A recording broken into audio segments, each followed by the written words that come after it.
అందరూ కూడా సంతోషంగా దేవునికి స్తోత్రయాగం చేద్దాం. హల్లెలూయా, హల్లెలూయా, హల్లెలూయా. ఈ ఉదయకాల సమయంలో ప్రభు యొక్క సన్నిధిని దర్శించుకున్న చిన్నలకు పెద్దలకు అందరికీ కూడా హృదయపూర్వక వందనాలు. గడిచినటువంటి వారం నేను చెప్పినటువంటి ప్రసంగానికి ఇది కొనసాగింపు. ఒకసారి బైబిల్ తిరుద్దాం. లూకా గారు రాసినటువంటి సువార్త 5వ అధ్యాయము 27 నుంచి కొన్ని వచనాలు. చాలా అందగా చదవాలి, తర్వాత అర్థమయ్యేలా చదవాలి, తర్వాత అందరూ కూడా చదవటానికి ప్రయత్నం చేయాలి, అందరూ కూడా వాక్యము తెరవాలి. దేవునికి స్తోత్రం. అందరూ కూడా ఏం చేస్తారంటే దైవ గ్రంథం ఇది. దేవుడు మనకు ఇచ్చినటువంటి ఒక జీవాహారం ఇది. కాబట్టి తెచ్చుకున్నటువంటి వారు, అన్నం తెచ్చుకున్నటువంటి వారు తింటారు కదా. అన్నం ఆఫీస్కి వెళ్తున్న సమయంలో భోజనం పట్టుకుని వెళ్తారు కదా. పట్టుకుని వెళ్తున్నటువంటి సమయంలో తినటానిక ఉంచుకోవటానిక? ఏమండి, బాగా ఫ్రెష్గా వండింది మా ఆవిడి, దీన్ని మరలా ఇంటికే పట్టుకుని వెళ్ళాలి నేను అని చెప్పేసి అనుకుంటే ఏమవుతుంది? అది పాడైపోతుంది కదా. అంచేత పాడు చేసుకోవద్దు జీవాహారాన్ని. దేవునికి స్తోత్రం. అందరూ కూడా తెరవండి. లూకా సువార్త 5వ అధ్యాయము 27 నుంచి కొన్ని వచనాలు చదువమ్మా. అటు పిమ్మట యేసుక్రీస్తు ప్రభుల వారు బయలుదేరారు. లేవి అనే ఒక సుంకపు మెట్టు నద్ద కూర్చుండి ఉండుట చూచి నన్ను వెంబడించమని అతనితో చెప్పగా అతడు సమస్తాన్ని విడిచిపెట్టేసి లేచాడు, ప్రభువును వెంబడించాడు. చాలండి. ఇక్కడ యేసుక్రీస్తు ప్రభుల వారు మత్తయ్య గారిని ఏం చేస్తున్నారు? నన్ను వెంబడించు అని పిలుస్తూ ఉన్నారు. మత్తయ్య అనేటువంటి పేరు ఇక్కడ లేదు, కానీ మత్తయ్య అనేటువంటి పేరు ఇక్కడ రాయబడలేదు. కానీ లూకా గారు మత్తయ్య గారికి ఉన్నటువంటి శ్రేష్టమైనటువంటి బిరుదు రాస్తూ ఉన్నాడు. ఏంటంటే లేవి. చెప్పండి, ఏంటి? లేవి. లేవి అనగా ఒక యాజకుడు. అర్థమైందా? లేవి అంటే ఆ యాజకుడు. దేవునికి స్తోత్రం. హల్లెలూయా. అయితే ఇక్కడ మనం చూస్తూ ఉన్నటువంటి పరిస్థితుల్లో అసలు యేసుక్రీస్తు ప్రభువు వారు ఎందుకని మత్తయ్య గారిని నన్ను వెంబడించరా అని చెప్పి పిలిచాడు? పోయిన వారము ఒక్కొక్కరిని దేవాది దేవుడు ఏం చేస్తాడంటే పిలుచుకుంటాడు అని చెప్పి యాకోబు గారి గురించి మనం మాట్లాడుకున్నాం. యాకోబు గారి గురించి మాట్లాడుతూ ఈ వాక్యములోనికి మనం వచ్చాం. ఏం చేతనంటే ఎంత మొరటోడైనా, లేకపోతే ఎంత వ్యసనాక్రాంతుడైనా, లేక ఎంత కఠినాత్ముడైనా, లేకపోతే ఎంత త్రాగుబోతైనా, ఎంత తిరిగిపోతైనా వాళ్ళని రక్షించాలి అని చెప్పి దేవుడు ఉద్దేశిస్తే దేవుని యొక్క క్యారెక్టర్లో ఒక క్యారెక్టరు ఆ వ్యక్తుల్లో ఉండాలి. అటువంటి పరిస్థితుల్లోనే దేవుడు ఏం చేస్తాడంటే ఆ వ్యక్తిని రక్షిస్తాడు. నేను చెప్పింది అర్థమైందా? త్రాగుబోతులే కావచ్చు, కఠినాత్మలే కావచ్చు, ఎవరైనా సరే దేవునికి ఉన్నటువంటి క్యారెక్టర్లలో ఒక క్యారెక్టర్ గనక ఆ వ్యక్తిలో గనక ఉన్నట్లయితే, లేకపోతే ఆ కుటుంబంలో గనక ఉన్నట్లయితే, ఆ కుటుంబాన్ని కానీ లేకపోతే ఆ వ్యక్తిని కానీ దేవుడు ఏం చేస్తాడు? ఎన్నుకుంటాడు, రక్షించుకుంటాడు. అది దేవుని యొక్క ప్రణాళిక. ఇప్పుడు మా అమ్మగారు ఉన్నారు, మా అమ్మగారిని రక్షించుకున్నాడు మా ఇంట్లో. ఎందుకు రక్షించుకున్నాడు అంటే ఆమెకు ఏంటంటే దేవుణ్ణి చూడాలి అనేటువంటి పట్టుదల. ఏ భక్తి చేసినప్పటికీ కూడా ఆ భక్తిలో మంచి పట్టుదలతో ఏం చేసేది అంటే భక్తి చేసేది. అంచేత ఆ భక్తి పరురాలను నా భక్తి పరురాలుగా మార్చుకోవాలని దేవుడు ఏం చేశాడో తెలుసా? ఆమెను రక్షించుకున్నాడు. అందరూ దేవునికి స్తోత్రం చెప్దామా? హల్లెలూయా. దేవుడు కూడా పట్టుదల కలిగినటువంటి వాడు. అంచేత పట్టుదల కలిగినటువంటి మా అమ్మని ఏం చేశాడు? రక్షించుకుని ఆమె ద్వారా కుటుంబాన్ని ఎన్నుకున్నాడు. ఈ యొక్క సేవా పరిచర్యను దేవుడు మాకు అనుగ్రహించాడు. దేవునికి స్తోత్రం. హల్లెలూయా. ఇక్కడ అనేక మందిని నన్ను వెంబడించండి, ఫాలో మీ అని చెప్పి అంటూ ఉన్నటువంటి ప్రభు అయినటువంటి యేసుక్రీస్తు వారు మత్తయ్య గారి దగ్గరికి వచ్చేసరికి మత్తయ్యని ఎందుకు తన యొక్క శిష్యుడిగా చేసుకున్నాడు? లేకపోతే ఎందుకు నా దగ్గరకు రమ్మని చెప్పి నన్ను వెంబడించు అని చెప్పి మత్తయ్య గారిని కోరుకున్నాడు? ఒక్కసారి ఆలోచన చేద్దామా? లూకా గారు అయితే ఈ యొక్క మత్తయ్య గారి గురించి చాలా అద్భుతమైనటువంటి సంగతి, ఒక బిరుదు పెట్టి ఏం చేస్తున్నాడంటే లేవి అను ఒక సుంకరి అని చెప్పి రాశాడు. అయితే ఇక్కడ మనం చూస్తూ ఉన్నప్పుడు మత్తయ్య గారు ఆ, జీవితంలో, మత్తయ్య గారి యొక్క జీవితంలో తగ్గింపు గుణము ఉన్నదట. మత్తయ్య గారి జీవితంలో ఏముంది? తగ్గింపు గుణం. మన యేసయ్య జీవితంలో ఏముంది చెప్పండి? మన యేసయ్య జీవితంలో యేసయ్య ఎవరు? ఆయన సర్వోన్నతుడు, మహిమోన్నతుడు, సర్వాధికారి, సర్వాన్ని సృజించిన సృష్టికర్త. అంత శక్తిమంతుడైనటువంటి దేవుడు ఎలా వచ్చాడు? మనుష్య కుమారుడుగా వచ్చాడండి. ఎంత తగ్గించుకున్నాడు చెప్పండి? ఎంత తగ్గించుకున్నాడు చెప్పాలి? ఎంత తగ్గించుకున్నాడు? ఇంకా ఇంకా ఆయన యొక్క ఆ పరిచర్యలో శిష్యుల యొక్క పాదాలు కూడా కడిగాడు అంటే ఇంకా ఎంత తగ్గించుకున్నాడు చెప్పండి? అంటే తగ్గింపు అనేటువంటిది మాటలలో కాదు, కానీ చేష్టల్లో కూడా ఆయన, క్రియలలో కూడా ఆయన ఏం చేశాడు? చేసి చూపించాడు. క్రియలలో కూడా చేసి చూపించాడు. అంత మట్టుకే కాదండి, అసలు మరణం విషయంలో శిలువ మరణం అంత హేయమైనటువంటిది, హీనమైనటువంటిది మరొకటి లేదు. అటువంటిది కూడా యేసుక్రీస్తు ప్రభులు వారు మన కొరకు ఏం చేశాడంటే ఎంతగా తగ్గించుకున్నాడంటే శిలువ మరణము పొందునంతగా ఆయన తగ్గించుకున్నాడు. దేవునికి స్తోత్రం. అంచేత అటువంటి తగ్గింపు గుణము కలిగినటువంటి మన యేసయ్య మరి ఏ గుణం కలిగినటువంటి వాడని చెప్పి మత్తయ్య గారిని తన యొక్క నన్ను వెంబడించు అని చెప్పి చేర్చుకున్నాడు. మీకు అర్థమవుతుందా? మత్తయ్య గారిలో ఏముంది? తగ్గింపు గుణం ఉంది. ఎలాగా పాస్టర్ గారు ఎలా చెప్పగలుగుతున్నారు అంటే చూడండి, మత్తయి సువార్త 10వ అధ్యాయం 3వ వచనం. మత్తయి సువార్త 10వ అధ్యాయము 3వ వచనం. దానికంటే ఇంకా ముందు నుంచి చదువుదామా? 2వ వచనం దగ్గర నుంచి చదవండి. ఆ 12 మంది పేర్లు నేను చదువుతూ ఉన్నప్పుడు మత్తయ్య గారి దగ్గరికి వచ్చేసరికి అది ఎన్నో పేరో మీరు నాకు చెప్పాలి. అర్థమవుతుంది కదా? ఆ 12 మంది చదువుతూ ఉన్నటువంటి సమయంలో మత్తయ్య గారి దగ్గరికి వచ్చేసరికి మత్తయ్య గారిది ఎన్నో పేరు పెట్టుకున్నాడో మీరు చెప్పాలి నాకు. చదవండి. ఆ 12 మంది అపోస్తుల పేర్లు ఏంటంటే, ఒక రేలు ఇలాగా పైకి తాపుకోండి. సీమోన్ ఒకడు, ఆంద్రే ఒకడు, 2, 3, యోహాన్ గారు 4, ఫిలిప్పు గారు 5, బర్తలోమయి 6, తోమ 7. ఇక్కడ సుంకరి అయిన మత్తయి. ఇది ఎన్నో పేరు పెట్టుకున్నాడు చెప్పండి? 8వ పేరుగా పెట్టుకున్నాడు. ఆయన 8వ పేరుగా పెట్టుకున్నాడు. ఈయన ఎలాగా తగ్గింపు గుణం కలిగినటువంటి వాడు అంటే, నిజంగా లూకా గారు లేవి అని చెప్పి ఒక బిరుదుని ఏం చేసాడంటే పెట్టాడు కదా.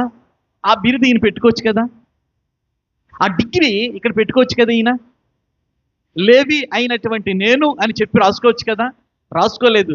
సుంకరి అయిన మత్తయి. అబ్బబ్బా, ఎంతగా తగ్గించుకున్నాడో చూడండి. ఇది ప్రక్కన పెట్టండి. మార్కు గారు ఎలాగా రాశారో చూద్దాం. మార్కు సువార్త 3వ అధ్యాయం 18వ వచనం.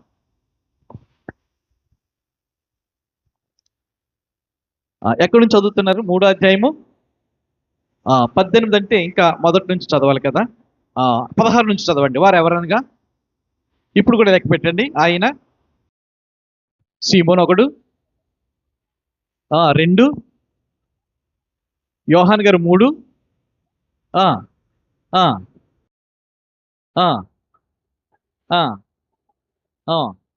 ఆంద్రే 4, ఫిలిప్పు 5, 6, మత్తయి 7. ఇలా చూడండి. మార్కు గారు ఏం చెప్పారు? 7వ వ్యక్తిగా చెప్పాడు. అర్థమైందా? 7వ వ్యక్తిగా మార్కు గారు చెప్పారు. మత్తయి 7వ సంఖ్యలోకి వచ్చేసాడు. కానీ మత్తయి గారు రాసుకుంటూ ఎక్కడికి వెళ్ళాడండి? అసలు ఆయన రాసుకుంటూ ఉన్నటువంటి స్వీయ చరిత్రలో లేకపోతే ఆయన సాక్ష్యంలో ముందుగా పెట్టేసుకోవచ్చు కదా పేరు. లేకపోతే ఆయనకున్నటువంటి లేవి అనేటువంటి డిగ్రీ ఆయన ముందుగా పెట్టుకోవచ్చు కదా. బిషప్ కంటే చాలా పెద్దదండి, అపోస్తుల కంటే చాలా పెద్దది లేవి అనేటువంటి బిరుదు. నేను ఒక పెళ్ళికి వెళ్ళాను. నేను డ్రెస్ కోడ్ వేసుకుని వెళ్ళాను. ఒక బెంచ్ మీద కూర్చున్నాను ఆడియన్స్లో. స్టేజ్ మీద నుంచి ఓ పాస్టర్ గారు ఒక అమ్మాయిని పంపించారు. మీరు పాస్టర్ గారా అని చెప్పేసి అన్నాను. అవునమ్మా. మీరు బిషప్పా అని చెప్పేసి అడిగింది. లేదమ్మా అన్నాను. రెవరెండా అని చెప్పేసి అడిగింది. అది కూడా కాదమ్మా అన్న. పాస్టర్ గారా అంది. నేను పాస్టర్ గారినా. ఈ విషయం స్టేజ్ మీద ఉన్నటువంటి దైవజనులకు అందజేసింది. అక్కడ కేటగిరీలు ఉన్నాయి.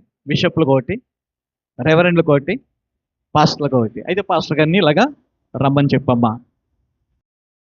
ఇక్కడ మనకు నిజంగా రెవరెండ్ అనుకోవచ్చు, లేకపోతే బిషప్ అని కూడా మనము మాట్లాడుకోవచ్చు. కానీ మనకున్నటువంటి స్థితిని, స్థాయిని అంతమందిలో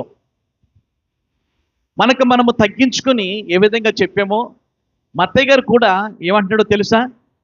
సుంకరి అయినా మత్తయ్య అని రాసుకున్నాడు.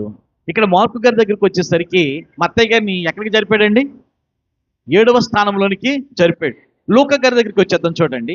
6వ అధ్యాయం 15వ వచనం. 6వ అధ్యాయం 15.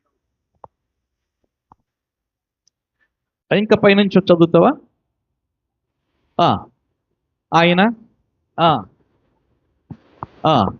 సిమోన్ 1, ఆంద్రే 2, 3, 4, 5, 6, మత్తయి 7. సువార్తలలో సమకాలీకులుగా ఉన్నటువంటి భక్తులు మత్తయ్య గారిని ఎదరికి జరిపి 7వ వాడిగా రాసుకుంటే, మత్తయ్య గారు ఎలా రాసుకున్నాడో తెలుసా? ఎన్నో వాడిగా రాసుకున్నాడో తెలుసా? 8వ వాడిగా రాసుకున్నాడు. దేవునికి స్తోత్రం, హల్లెలూయా. ఎందుకు చెప్తున్నానంటే, తనకు తాను తగ్గించుకున్నటువంటి వాడు హెచ్చించబడతాడని ప్రభువైనటువంటి యేసుక్రీస్తు వారు సెలవిచ్చారు.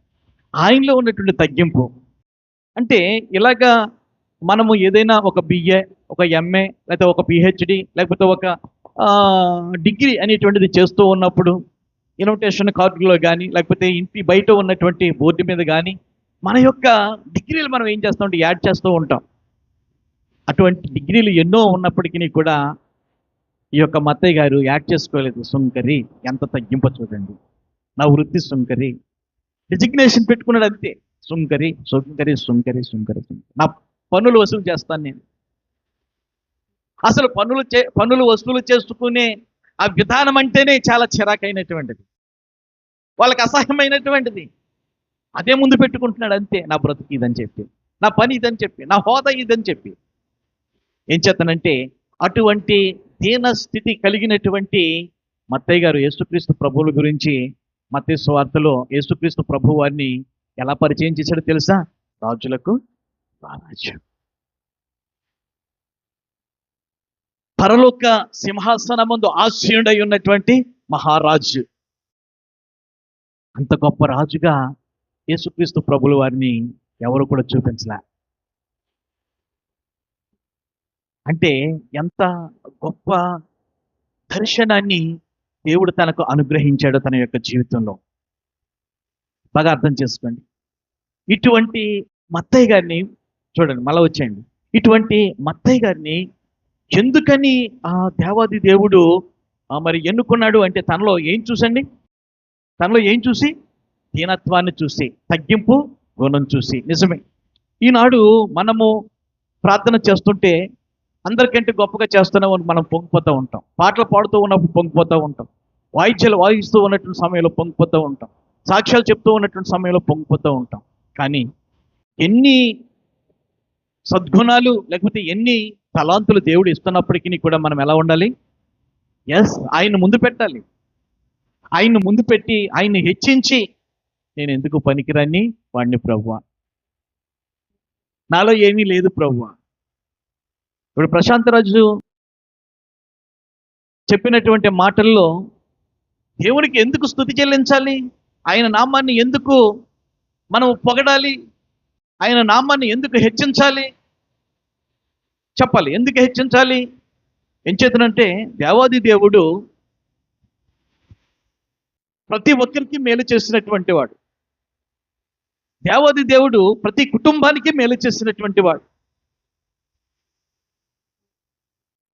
బాగా అర్థం చేసుకోండి. వ్యక్తి దగ్గర నుంచి, కుటుంబం దగ్గర నుంచి, సమాజం దగ్గర నుంచి, మండలం దగ్గర నుంచి, స్టేట్ దగ్గర నుంచి, మొత్తం యూనివర్సల్ ఆయన చేసినటువంటి మేలులు ఒక జాతి ప్రజల కొరకు కాదు కదా, ఒక దేశస్తుల కోసం ఆయన చెయ్యలేదు కదా ఈ యొక్క సృష్టిని. అందరి యొక్క మనుగడ బాగుండాలి. నేను చేసింది ప్రతి ఒక్కరికి కూడా నేను మంచిగా చెయ్యాలి అని చెప్పి ఆయన ఏం చేశాడు? దేవునికి స్తోత్రం. అంచేతే మనం బ్రతుకుతున్నది ఆయన కృప వల్ల కాబట్టి వ్యక్తిగతంగా ఆయనకు స్తుతులు చెల్లించాలి, కుటుంబ పరంగా స్తుతులు చెల్లించాలి, సమాజ పరంగా స్తుతులు చెల్లించాలి, గ్రామ పరంగా స్తుతులు చెల్లించాలి. వీలైతే రాష్ట్ర ప్రజలందరూ కూడా దేవునికి ఒకే చోట కూర్చుని స్తుతులు చెల్లించాలి, ఆయన నామాన్ని పొగడాలి. దేవునికి స్తోత్రం. హల్లెలూయా. వ్యక్తిగతంగా ఆయన తన మేలులు చేసుకుంటూ మొత్తం అందరికీ అందుబాటులో ఉండేటట్లుగా ఆయన ఏం చేశాడో తెలుసా? ఆయన చేతి కార్యాలను నిర్మించాడు, ఆయన చేతి పనులను స్థిరపరిచాడు. ఈరోజు మనకి ఆక్సిజన్ అందుతుందంటే ఎవరి ద్వారాను?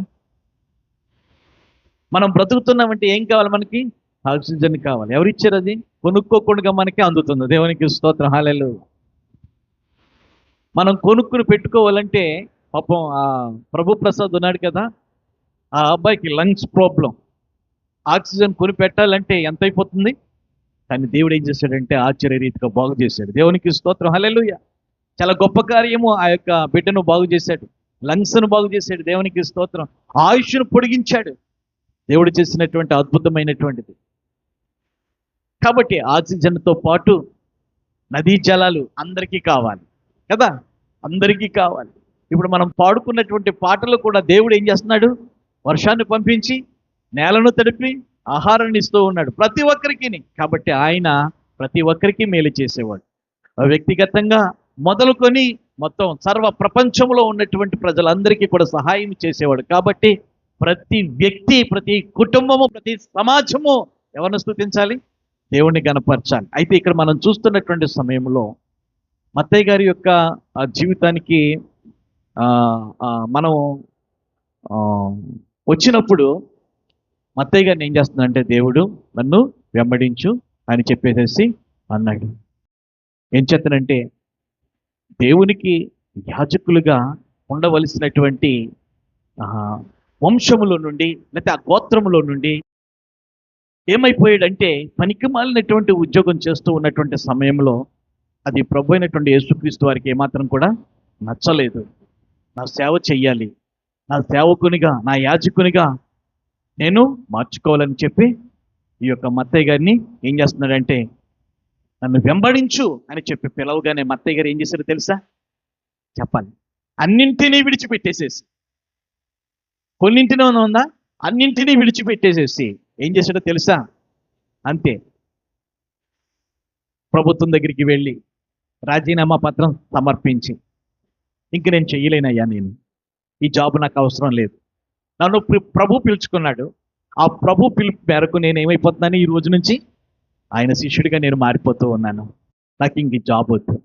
ఒరే నేను జీతం పెంచుతాను రా, అయ్యా నాకు జీతం కూడా వద్దు, నేను చెయ్యను. ఆయన ఎందుకు పిలుచుకున్నాడు, ఆ పిలుపు మేరకు నేను ఏమైపోతున్నాను, ఆయనకి సరెండర్ అయిపోతున్నాను. నేను ఆయనతో సహవాసం చేయటానికి నేను ఇష్టపడుతున్నాను. అరే బాబా,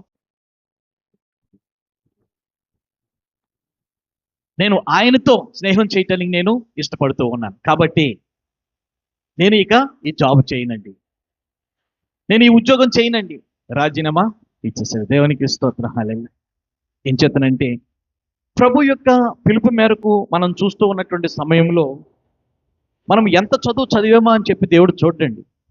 మన యొక్క టాలెంట్ను బట్టి, మన యొక్క చదువును బట్టి, మన యొక్క నైపుణ్యతను బట్టి ఆయన తన యొక్క సేవకు పిలవడు. యాజకత్వం అనేటువంటిది సామాన్యమైనటువంటి ఉద్యోగం కాదు. యాజకత్వం అనేటువంటిది సాధారణమైనటువంటి ఉద్యోగం కాదు. బాగా అర్థం చేసుకోండి. ఏం చెప్తానంటే విద్యలు అనేటువంటివి బైబిల్ గ్రంథంలో చాలా ఉన్నాయి. చూద్దామా? చూడండి, సామెతల గ్రంథము 16వ అధ్యాయం 28వ వచనము. సామెతల గ్రంథం 16వ అధ్యాయం 28వ వచనం కాదు, 21వ వచనం. 16వ అధ్యాయం 21వ వచనం.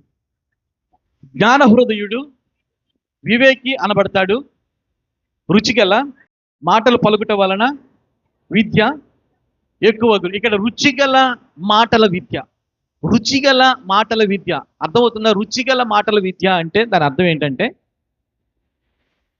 సపోజ్ భార్యాభర్తల మధ్య గొడవ వచ్చింది అనుకుందాం, అన్నదమ్ముల మధ్య గొడవ వచ్చింది అనుకుందాం, అయితే రెండు గ్రామాల మధ్య గొడవ వచ్చింది అనుకుందాం. ఆ గొడవను పరిష్కరించడానికి మధ్యవర్తులుగా ఉన్నటువంటి వారు మాట్లాడే మాటలు ఏవైతే ఉంటాయో ఆ యొక్క మాటలే విద్య. వాళ్ళు ఏం చేస్తారో తెలుసా? ఈ గొడవను ఎక్కువ అవడానికి ప్రయత్నం చేయరు, భార్యాభర్తలు విడిపోయేటట్లుగా ప్రయత్నం చేయరు. ఏం చేస్తారంటే అనేక అనుభవాలు ఉంటాయి కాబట్టి, అయ్యో నిన్న మొన్నటి వరకు చాలా అన్యోన్యంగా బ్రతికారు, వీళ్ళు ఎందుకు వచ్చినాయి గొడవలు, వీళ్ళు ఇడిపోవటం అయిపోయి, వీళ్ళు ఇడిపోయినట్లయితే పిల్లలు ఏమైపోతారు? అనాథలైపోతారు, అయ్యో పరువు పోతుంది అని చెప్పి పెద్ద మనుషులుగా ఉన్నటువంటి వారు వారి యొక్క విలువైనటువంటి సమయాన్ని కుదుర్చుకొని ఏం చేస్తారో తెలుసా? ఇద్దరిని కలపటానికి, అర్థమవుతుంది కదా, ఇద్దరిని కలపటానికి ఆ యొక్క విద్యను ఏమన్నాడో తెలుసా? రుచిగల మాటలతో కూడినటువంటి విద్య. ఇంకొక విద్య గురించి మనం చూద్దాం. అపోస్తుల కార్యాలు 26, 24. అపోస్తుల కార్యాలు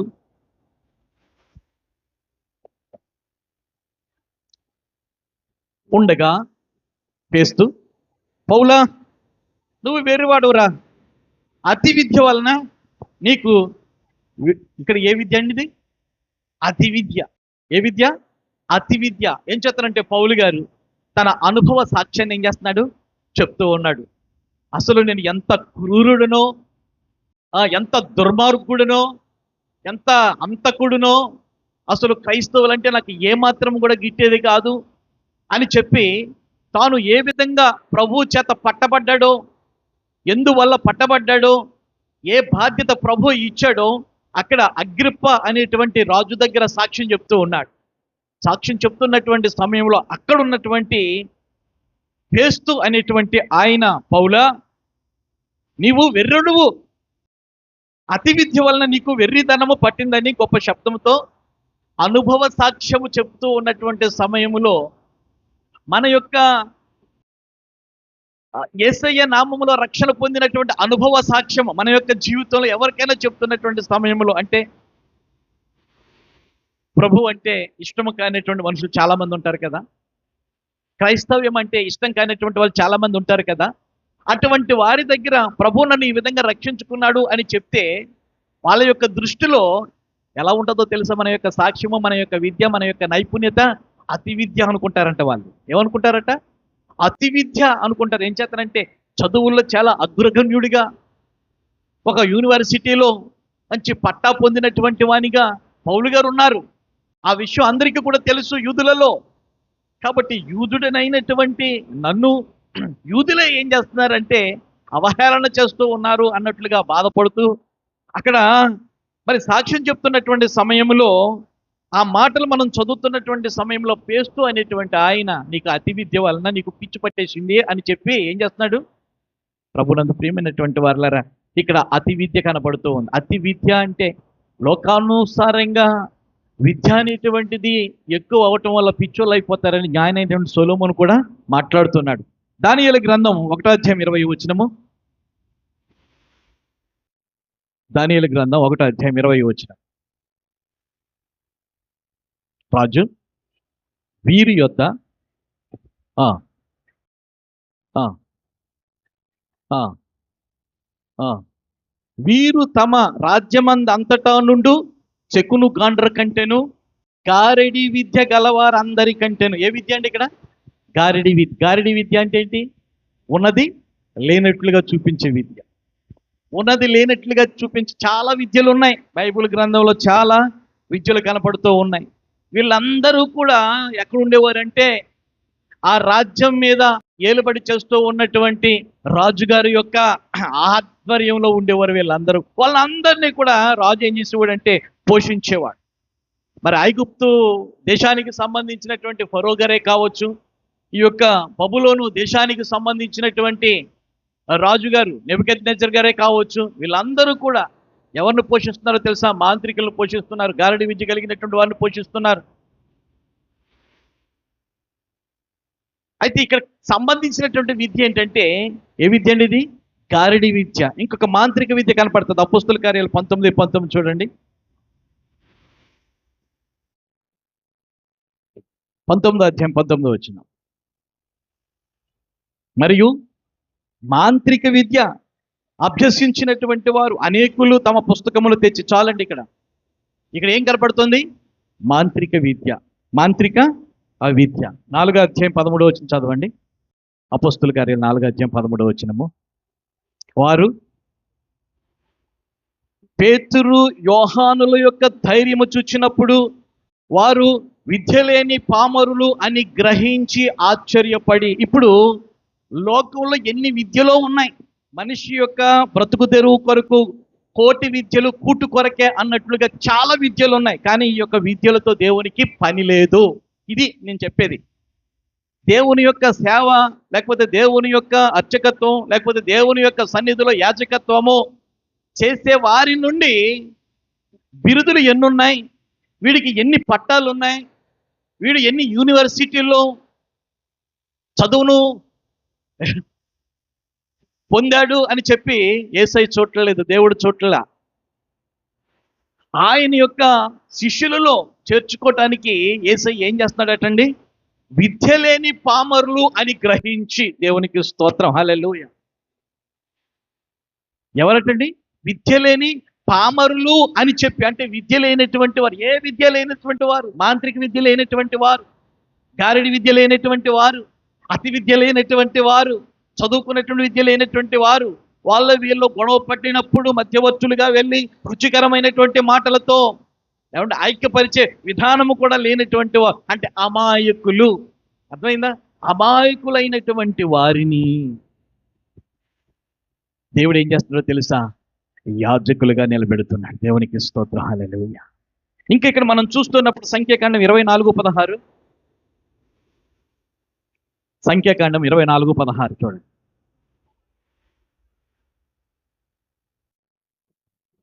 విద్య లేనటువంటి పామర్లను ఎన్నుకొని ఏ విద్య నేర్పుతున్నాడంట? చూడండి. దేవవాక్కులను వినిన వాని వార్త, మహోన్నతుని విద్య నెరిగినటువంటి వార్త. ఏ వార్త? ఇక్కడ మనం చూస్తున్నప్పుడు ఏ విద్య నేర్పుతున్నాడండి? దేవుడు పిలుచుకొని.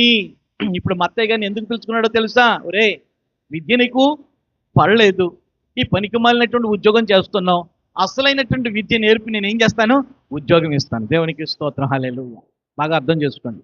ఇక్కడ మనం చూస్తూ ఉన్నటువంటి సమయంలో ఏ విద్య నేర్పుతానని అంటున్నాడు దేవుడు? మహోన్నతుని యొక్క విద్య. ఈ యొక్క విద్య ఏమండి ఏ యూనివర్సిటీల్లోనా కూడా నేర్పరండి, ఏ విద్యాలయాల్లోనా కూడా నేర్పరండి. విద్య లేనటువంటి పామరులను తీసుకుని వచ్చి ప్రభు అయినటువంటి యేసుక్రీస్తు వారు ఎన్నుకొని ఎటువంటి విద్యను నేర్పుతున్నాడు? ఆయన మహోన్నతుడై ఉన్నటువంటి దేవుడు, సర్వాధికారి అయినటువంటి దేవుడు, సర్వ సృష్టికర్త అయినటువంటి దేవుడు, ఈ యొక్క యూనివర్సల్కి ఒకే ఒక గురువు అయి ఉన్నటువంటి ఆ పరమ గురువు గారి యొక్క చదువు ఏం చేస్తున్నాడంటే నేర్పించడానికి రండి అని పిలుచుకున్నాడు. దేవునికి స్తోత్రం, హల్లెలూయా. చూడండి 1 సమూయేలు 2:36, 1 సమూయేలు 2:36 చదువు తల్లి. అయితే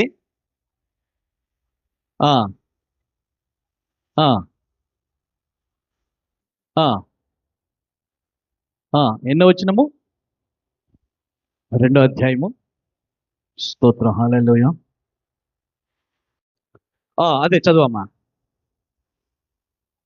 నేను రొట్టె ముక్క తినునట్లుగా దయచేసి యాజకుల యొక్క ఉద్యోగములలో ఒక దాని యందు నన్ను ఉంచమని అతనిని వేడుకొందురు. దేవునికి స్తోత్రం, హల్లెలూయా. ఇప్పుడు యాజకుడు అంటే దేవుడు ఇచ్చే ఉద్యోగం. ఆమేన్. ఈ లోకంలో మనం బ్రతుకు తెరువు కొరకు ఒక ఉద్యోగం పొందాలంటే ఏం చేయాలండి? చదువు కోరుతారు, అంతే కదా? సుధీరు, ఏం కోరుతారు? నువ్వు బీటెక్ చేసావా, లేకపోతే ఎంటెక్ చేసావా, లేకపోతే ఎంఏ బిఈడి చేసావా? ఏం కోరుతారు తెలుసా? ఏం చూస్తారు తెలుసా? డిగ్రీలు చూస్తారు. ఆ డిగ్రీలను బట్టే మనకి ఉద్యోగాలు ఇస్తారు. నాకు ఇంత ఎక్స్పీరియన్స్ ఉందని, నాకు ఏం చదవలేదు నేను అని చెప్పేసి అనుకుంటే ఉద్యోగాలు రావు. కానీ ఏ ఉద్యోగం, ఏ చదువు లేకపోయినా ఉద్యోగం ఇచ్చేవాడు, మహోన్నతుని యొక్క విద్యను నేర్పి ఉద్యోగం ఇచ్చేవాడు. ఆ ఉద్యోగం పేరే యాజక ఉద్యోగం. దేవునికి స్తోత్రం, హల్లెలూయా. ఇది అందరూ పొందుకునే ఉద్యోగం కాదు, అందరికీ వచ్చే ఉద్యోగం కాదు. దేవుని చేత ఎన్నుకోబడిన, చెప్పండి, దేవుని చేత ఎన్నుకోబడి లేకపోతే దేవుని చేత పిలవబడినటువంటి వారికి దేవుడు ఏం చేస్తున్నాడు? ఈ విద్యను నేర్పి ఆయన యొక్క మందిరములో ఆయన సేవ చేసే విధంగా ఈ యాజకత్వం అనేటువంటి ఉద్యోగం దేవుడు ఇస్తూ ఉన్నాడు. దేవునికి స్తోత్రం. హల్లెలూయా. 21వ అధ్యాయం 8వ వచనం, లేవికాండం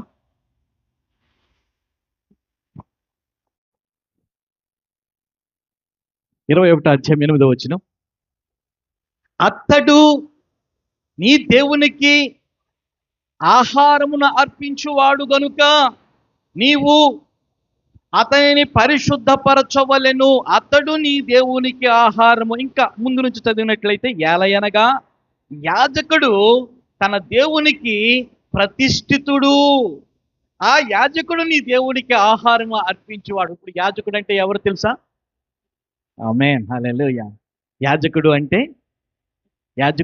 ప్రతిష్ఠించబడ్డవాడు. ఎవరి చేత? దేవుని చేత ప్రతిష్ఠించబడ్డవాడు. యాజకుడు అంటే ప్రతిష్ఠించబడ్డవాడు. ఏ పని కొరకు? దేవునికి ఆహారము, భోజనము, నైవేద్యము పెట్టేవానిగా. ఆమేన్, హల్లెలూయా. ఎంత మంచి ఉద్యోగం. ఏం చేస్తారంటే, మోషే గారు చాలా అగ్రగణ్యుడు. చదువులో అగ్రగణ్యులుగా ఉన్నటువంటి వారిని బాగా అర్థం చేసుకోండి. చదువులో అగ్రగణ్యులుగా ఉన్నటువంటి వారిని దేవుడు ప్రజల మీద రాజుగా, ప్రజల మీద నాయకునిగా నిలబెడతాడండి.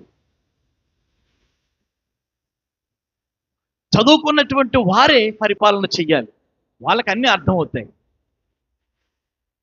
అయితే దేవుని యొక్క సేవ విషయంలో, దేవునికి ఆహారం పెట్టడం విషయంలో చదువుతో సంబంధము లేదు. అంచేతే చదువు లేనటువంటి తన యొక్క అన్నగారైనటువంటి అహరోనును ఏం చేశాడో తెలుసా? యాజకునిగా ప్రతిష్ఠించాడు. దేవునికి స్తోత్రం. హల్లెలూయా. లేకపోతే తారుమారు చేయొచ్చు కదా, నాయకత్వం ఏదో మీ అన్నకి ఇచ్చేయి, నా సముఖంలో నువ్వు ఉంటున్నావు కాబట్టి నాకు ఆహారం పెట్టేవాడిగా, నాకు నైవేద్యం పెట్టేవాడిగా నువ్వు రా అని చెప్పి పోస్ట్ ఇవ్వచ్చు కదా. మోషే గారికి ఇవ్వలా. ఏమీ రానటువంటి అహరోనును ఏం చేశాడంటే ప్రవక్తగా చేశాడు. ఫరోకు తర్వాత ప్రజలకు ఒక దేవునిగా ఉండేటట్లుగా, ఒక నాయకుడిగా ఉండేటట్లుగా మోషేని దేవుడు ఏం చేశాడంటే ఎన్నుకున్నాడు. దేవునికి స్తోత్రం. హల్లెలూయా. కాబట్టి ఇక్కడ మనం చూస్తూ ఉన్నప్పుడు ఇది సామాన్యమైనటువంటి ఉద్యోగం కాదు. బాగా అర్థం చేసుకోండి. దేశానికి సంబంధించినటువంటి, లేకపోతే ఆ యొక్క జనాంగానికి సంబంధించినటువంటి ఆ నాయకత్వం చేస్తున్నటువంటి ఆ మోషే గారి మీద కూడా ఎవరు చెయ్యాలి చెప్పండి? అన్నయ్య గారే చెయ్యాలి. ఏం చేత? ఆయన యాజకుడు కాబట్టి. ఆమేన్. ఎంత గొప్ప వారినైనా దీవించడానికి అధికారం ఎవరికి ఉంది? యాజకుడికే ఉంది. ఆమేన్. అర్థమైందా? ఎంత గొప్ప వాడినైనా సరే, ఎంత ఉన్నతమైనటువంటి వాడినైనా సరే దీవించే వాళ్ళ యొక్క శిరస్సు మీద తన యొక్క హస్తము వేసి దీవించే హక్కు ఎవరికి ఇచ్చారో తెలుసా? యాజకులకి ఇచ్చాడు దేవుడు.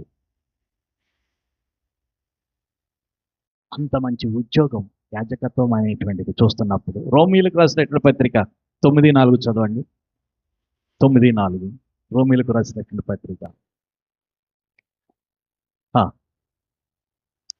ఇక్కడ చూడండి, వీరు ఇశ్రాయేలీయులు దత్తపుత్రత్వమును, మహిమయు, నిబంధనలను, ధర్మశాస్త్ర ప్రధానమును, అర్చనాచారాదులను, వాగ్దానములను వీరివి. ఎవరయ్యటండి? దేవునికి అర్చన చేసి, లేకపోతే మనుష్యుల అందరూ కూడా బాగుండాలి అని చెప్పి యాజకత్వం చేసే ఆ అధికారము దేవుడు ఏం చేశాడంటే ఇశ్రాయేలు ప్రజల్లో ఉన్నటువంటి ఒక గోత్రానికి, అంటే లేవీలకి ఇచ్చాడు. దేవునికి స్తోత్రం. హల్లెలూయా. అర్చనాచారాధారు అన్నీ కూడా ఎవరు చూస్తారటండి? వీళ్ళే చూస్తారంట. అక్కడ ఎంత అద్భుతమైనటువంటి మాట. వీరు ఇశ్రాయేలీయులు దత్తపుత్రత్వమును, మహిమయు, నిబంధనలను, ధర్మశాస్త్ర ప్రధానమును, అర్చనాచారాదులను, వాగ్దానములు వీరివి.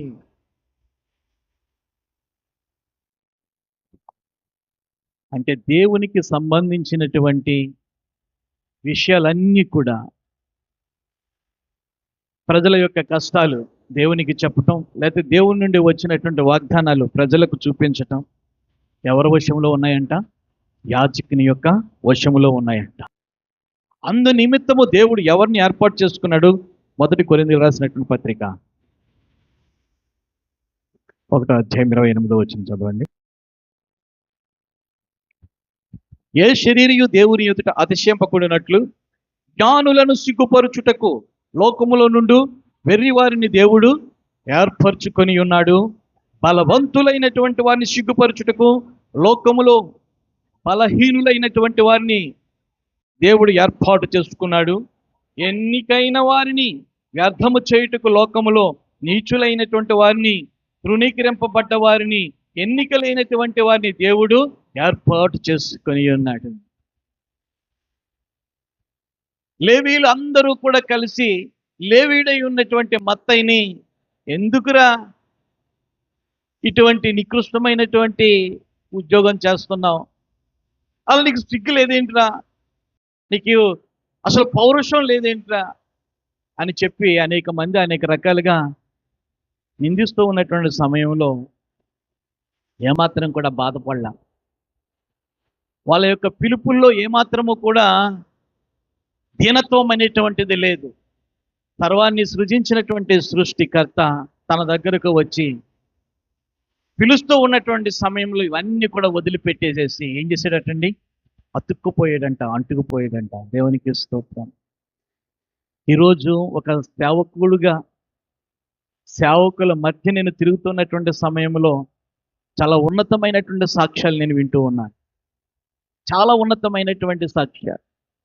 అయితే చదువుకున్నటువంటి వారు చేసే పరిచర్యల కంటే చదువు సంధ్య లేనటువంటి వారు చేస్తూ ఉన్నటువంటి పరిచర్యలే మొత్తం ప్రపంచ వ్యాప్తంగా ఎక్కువ ఉన్నాయి. దేవునికి స్తోత్రం చెప్దామా? హల్లెలూయా. ఎవరు నడిపిస్తున్నారు? పరిశుద్ధాత్మ దేవుడు. ఎవరు వాడుకుంటున్నారు? పరిశుద్ధాత్మ దేవుడు వాడుకుంటున్నాడు. అర్థమైందా? కాబట్టి చదువుకున్నటువంటి విద్య ద్వారా లౌకిక జ్ఞానం అనేటువంటిది ఎలా బ్రతుకుతాం అనేటువంటిది అర్థమవుతుందేమో, కానీ పరలోక రాజ్యాన్ని చేర్చలేదు. మహోన్నతుని యొక్క విద్య మాత్రమే ఎక్కడికి చేరుస్తుంది? మనల్ని పరలోక రాజ్యం అనేటువంటిది చేరుస్తుంది. అంచేత ఆ మహోన్నతుడై ఉన్నటువంటి యేసుక్రీస్తు ప్రభు వారి యొక్క విద్య దేవుడు ఏం చేశాడో తెలుసా? నాకు అనుగ్రహించాడు మీ అందరికీ బోధించడానికి. దేవునికి స్తోత్రం. హల్లెలూయా. మీ అందరి కొరకు ఒక యాజకుడు కావాలని అనుకున్నాడు కాబట్టి దేవుడు ఏం చేశాడు? నన్ను ఇక్కడ నుంచి పెట్టాడు. దేవునికి స్తోత్రం. హల్లెలూయా. ప్రభునందు ప్రియమైనట్టు నాకంటే జ్ఞానవంతులు, నాకంటే మంచి తెలివైనటువంటి, నాకంటే మంచి చదువుకున్నటువంటి, నాకంటే గొప్ప ధనవంతులు ఈ లోకంలో ఎంతమంది లేరు? ఉన్నారు కదా. కానీ ఏదో నచ్చింది, నాలో ఏదో నచ్చింది. నచ్చిన దానిని బట్టి ఇప్పుడు మత్తయ్య గారిలో ఏమి నచ్చింది? తగ్గింపు గుణం నచ్చింది, విధేయత నచ్చింది యేసుక్రీస్తు ప్రభుల వారికి. అదే కదా ఆయన మనకు చూపిస్తున్నటువంటిది. ఆయనలో ఉన్నటువంటి సద్గుణాలు మత్తయ్య గారిలో ఉన్నాయి కాబట్టి ఆయన మంచి ఉద్యోగం చేస్తున్నాడు. నేను పిలుచుకున్నట్లయితే ఆ అక్రమ సంబంధించినటువంటి సొమ్ము అంతా కూడా నాకు ఇచ్చేస్తాడు, ఆయన వాటాలో నాకు గొప్ప భాగం ఇస్తాడు అని చెప్పి నన్ను వెంబడించు అని చెప్పి పిలవలేదండి యేసయ్య. అలా పిలుచుకున్నాడా? జక్కయ్య గారిని ఎందుకు పిలుచుకున్నాడు? ఆ అక్రమ సంపాదనకు సంబంధించినటువంటి వాటాలో నాకు మంచి వాటా వస్తుంది, దీని ద్వారా ఇంకా ఇంకా ఇంకా ఇంకా నేను తిరగొచ్చు, ఎంజాయ్ చేయొచ్చు అని చెప్పి జక్కయ్య గారిని పిలవలా.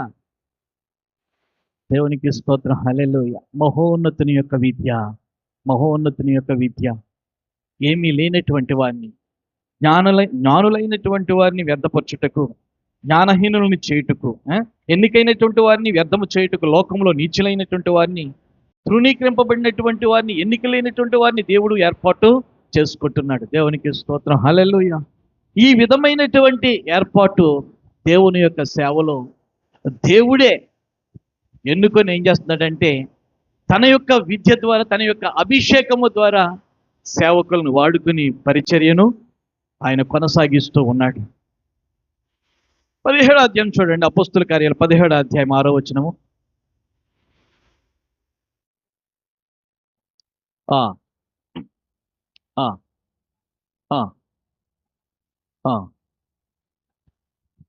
కాదు, 17:6. 17:6. అయితే వారు కనబడనందున యాసోను కొందరు సహోదరులను ఆ పట్టణపు అధికారుల యొద్దకు ఈడ్చుకుని పోయి, భూలోకమును తలక్రిందులు చేసిన వీరు ఇక్కడ నుండి వచ్చి ఉన్నారు. వీరు ఇక్కడికి కూడా వచ్చి ఉన్నారు. భూలోకమును తలక్రిందులు చేసినటువంటి వీరు ఇక్కడికి కూడా వచ్చి ఉన్నారు. ఎవరి గురించి చెప్తున్నారంటే పౌలు శీలల గురించి. అక్కడ ఉన్నటువంటి ఉన్నతమైనటువంటి స్థితి కలిగినటువంటి వారు ఏం చేస్తున్నారో తెలుసా? సాక్ష్యం చెప్తున్నారంట. ఈ మహోన్నతుని యొక్క విద్య నేర్చుకున్నటువంటి పౌలు శీలలు ఏం చేస్తున్నారంట? భూలోకాన్ని తలక్రిందులు చేస్తున్నారంట. ఇది ఎవరి శక్తి? ఇది దేవుని యొక్క శక్తి. దేవునికి స్తోత్రం. ఇది దేవుని యొక్క కృప. ఇది మాంత్రిక విద్య వల్ల వచ్చినటువంటిది కాదు. ఈ గారిడి విద్య వల్ల వచ్చినటువంటిది కాదు.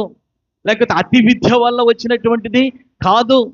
దేవునితో సత్సంబంధము కలిగి, ప్రార్థనా శక్తి కలిగి, దేవుని యొక్క సన్నిధిలో ఉపవాసాలు చేసి, కన్నీళ్లు కార్చి, ఈ ప్రజల నిమిత్తము నేను ఎందుకు వాడబడాలి, ఏ విధంగా వాడబడాలి, ఎలా వాడబడాలి, ఏ ప్రజల మధ్యకు నన్ను తీసుకుని వెళతావు నాయనని చెప్పి మోకాలు అరిగేంత వరకు కూడా ప్రార్థనలో కనిపెట్టి దేవుని ద్వారా పొందుకున్నటువంటి ఏమండి తలాంతులు, దేవుని ద్వారా పొందుకున్నటువంటి అభిషేకము వీళ్ళకు ఉంది. కాబట్టి వీళ్ళు ఎక్కడికి వెళ్తుంటే అక్కడే ప్రజలు ఏమైపోతున్నారంటే యేసయ్య సన్నిధికి వచ్చేస్తున్నారంట. యేసయ్యను నమ్ముకొని వీరి యొక్క మాటల యందు లక్ష్యం ఉంచి అక్కడ రక్షణ పొందుతున్నారంట. లూదియా గారు, ఆమె చాలా బిజినెస్ మ్యాగ్నెట్, తుయితేరా పట్టణస్తురాలు. ఎవరి మాటల వలన ఆమె యేసుప్రభు దగ్గరికి వచ్చింది? పౌలు గారు మాట్లాడుతూ ఉన్నారు.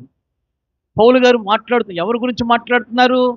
ప్రభు అయినటువంటి యేసుక్రీస్తు వారి గురించి ఆయన ఏం చేస్తున్నాడు అంటే మాట్లాడుతూ ఉన్నాడు. ఆయన మాట్లాడుతూ ఉన్నటువంటి సమయంలో ఆ మాటలు హృదయంలోనికి వెళ్ళిపోయినాయి. ఈ విధంగా రక్షించే రక్షకుడు ఎవరు కూడా నాకు దొరకలా. ఈ విధంగా ప్రేమ చూపే అత్యంత కరుణామయుడై ఉన్నటువంటి ప్రభువు లాంటి వాడు నా జీవితంలో ఎవరు కూడా లేరు. ఈయనలో నేను విశ్వాసం ఉంచుకుంటాను. నేను పొందుకున్నటువంటి రక్షణ నా కుటుంబానికి కూడా నేను ఇప్పిస్తానని చెప్పి ఇంటికి తీసుకుని వెళ్ళిపోయి ఆతిథ్యం ఇచ్చిందంట. దేవునికి స్తోత్రం. హల్లెలూయా. ప్రభునందు ప్రియమైనటువంటి వాళ్ళారా, ఒక్కసారి ఆలోచన చేయండి.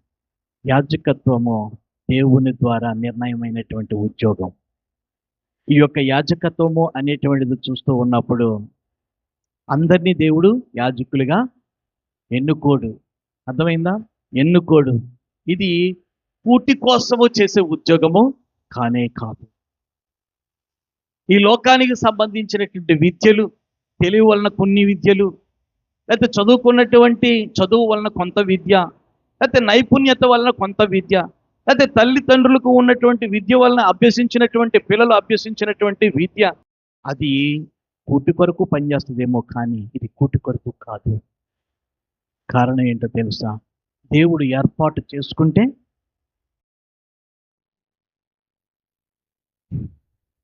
వాడబడుతూ ఉన్నటువంటి ఉద్యోగం ఇది. దేవుడు ఎన్నుకుంటే వచ్చినటువంటి ఉద్యోగం ఇది.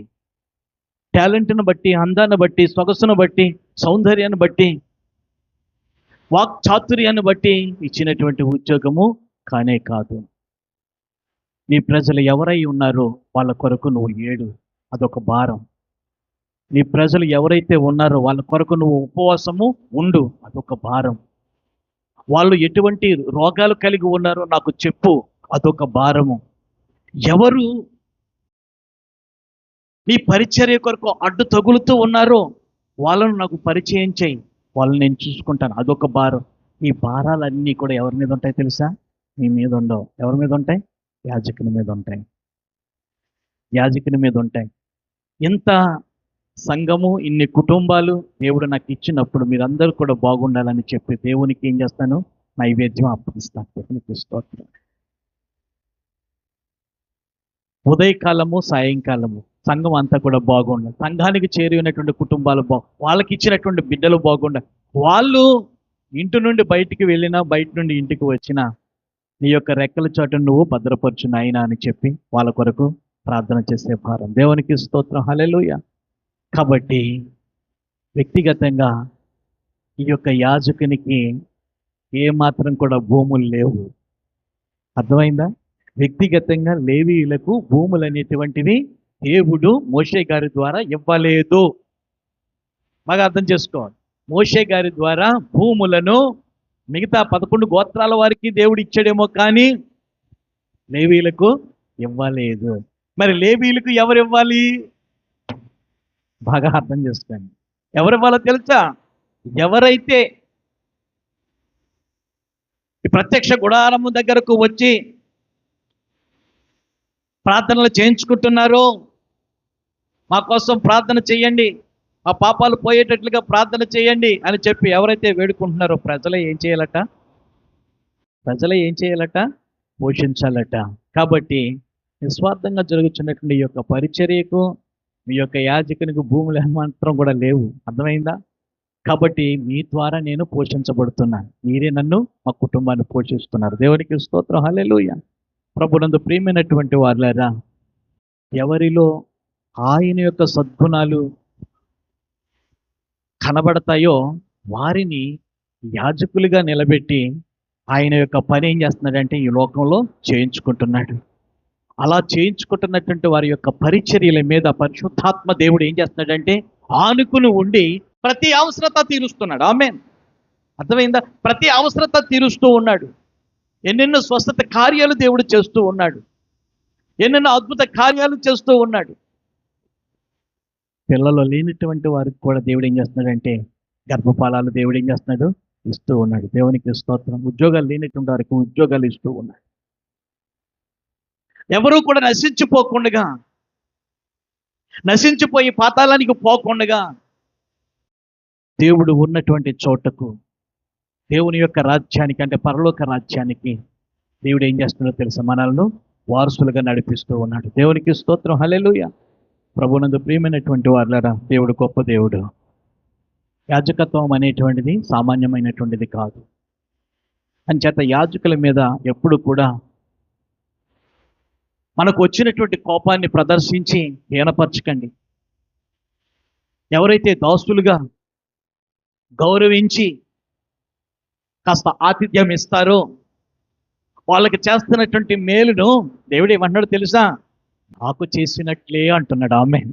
ఏమంటున్నాడండి? నాకు చేసినట్లే అంటున్నాడు. కాబట్టి యాజకునిలో యేసయ్యను చూచి, యాజకునిలో దేవుని యొక్క ప్రేమను చూచి వారిని గౌరవించటం ద్వారా కుటుంబాలు దీవించబడతాయి. శాంతి, మనశ్శాంతి, నిత్య జీవము ఆ యొక్క బిడ్డలకు దేవుడు ఏం చేస్తాడంటే అనుగ్రహిస్తాడు. అలా చేసినటువంటి భక్తుల యొక్క జీవితాలను మాదిరికరంగా చేసుకుని నేను నడుచుకుంటున్నాను కాబట్టి నన్ను పోలి మీరు నడుచుకోండి అని చెప్పి పౌలు గారు ఏం చేశారంటే కట్టినటువంటి సంఘాలకు వెళ్ళి అదే మాట చెప్తూ ఉన్నాడు. నేను క్రీస్తును పోలి నడుచుకుంటున్నాను, మీరు నన్ను పోలి నడుచుకోండి అని చెప్పి సంఘాలను హెచ్చరిస్తూ ఉన్నాను. దేవునికి స్తోత్రం. హల్లెలూయా. ఏం చెప్తానంటే యాజకుడు అటు దేవునికి ఇటు ప్రజలకు మధ్యవర్తి. నేను చెప్పాను కదా, పోయిన వారు అంబికా దర్బార్ భక్తి, అటు భక్తునికి అటు దేవునికి అనుసంధానమైనటువంటిది అంబికా దర్బార్ భక్తి. ఆ దర్బార్ భక్తి వెలిగిస్తే ఎంత సువాసన వస్తుందో మన యొక్క యాచనలు, మన యొక్క విజ్ఞాపనలు, మన యొక్క ప్రార్థనలు, మనం చేస్తున్నటువంటి క్రియలు, మనం చేస్తున్నటువంటి ప్రార్థన దానికంటే సువాసన వెదజల్లే విధంగా ధూపములా వెళ్ళాలి దేవుని యొక్క సన్నిధికి. ఆ ధూపం వేసేవాడే యాజకుడు. మీరందరూ కూడా బాగుంటారు. రానున్న కాలంలో ఇంకా మీరు ఆర్థికంగాను ఆత్మీయంగాను ఉన్నతమైనటువంటి స్థితికి వెళ్ళాలని దీవిస్తూ నేను ఈ యొక్క మాటలు నేను ముగిస్తూ ఉన్నాను. చిన్న ప్రార్థన. పరిశుద్ధుడివై ఉన్నటువంటి మా ప్రభువా, మీకు వందనాలు. నీవు గొప్ప దేవుడవు. ఏ యోగ్యత లేనటువంటి నాకు ఈ యొక్క పరిచర్యలో యాజకత్వము అనేటువంటి ఉద్యోగం ఇచ్చి నిలబెట్టుకొని నువ్వు వాడుకుంటున్నావు ప్రభువా. నా యొక్క మాటలు కాదు నాయన, నీవు నా నోట నుంచినటువంటి ఈ యొక్క మాటలు ప్రతి కుటుంబానికి నా తండ్రి నేను విలువైనటువంటి మాటలుగా మార్చండి.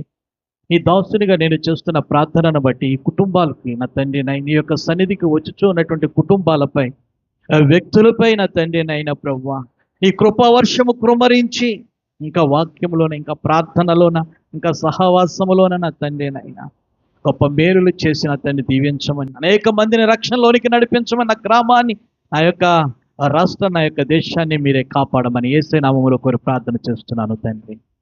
ఆమేన్. God bless you all.